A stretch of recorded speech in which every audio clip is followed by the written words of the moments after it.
Good morning! Today I'm going to make lumpiang gulay made of kalabasa, repolyo, celery, ground pork, garlic and onion, and then I have pabalat, umami seasoning, salt, and pepper to taste.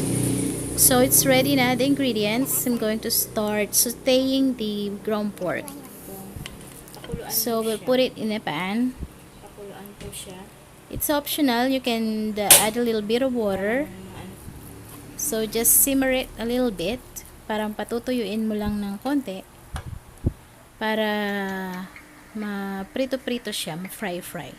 So as you can see, you can put a little bit of oil and then you add the garlic. And then after the garlic becomes brown, you'll add the onion. And then you make halo-halo lang. It depends on you on how you do it. So ito yung paraan ko ng paggigisa ng lumpiang gulay. Niluluto ko muna yung pork. Or you can use chicken. You can also use beef. It's optional really. And then after that, kailangan medyo ma-brown na yung garlic, onion, and the ground pork.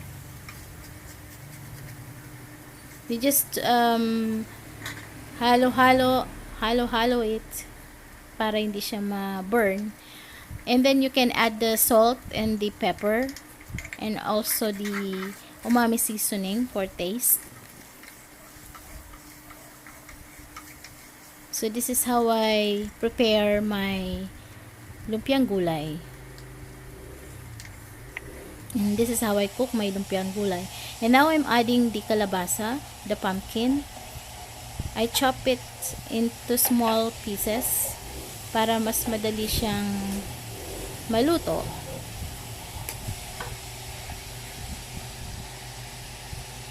And then it's also optional, you can put oyster sauce in it. Kasi nagdadagdag siya ng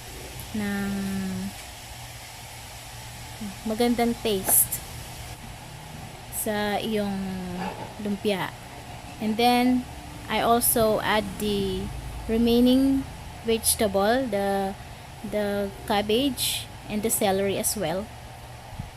So you'll just have to simmer it all together and mix it.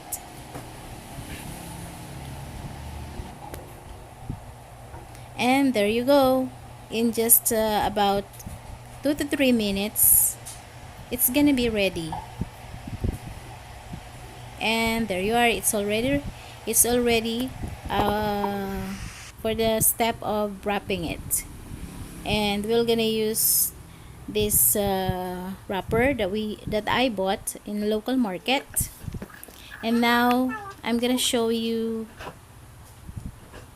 how I do it, how I wrap it. It's easy as that. So it's done and it's time for frying. Maganda medyo nakalubog sa oil para yung pagkakaluto niya is evenly. So that's it. It's cooked. Let's eat na. Thanks for watching. And please do subscribe and like my videos.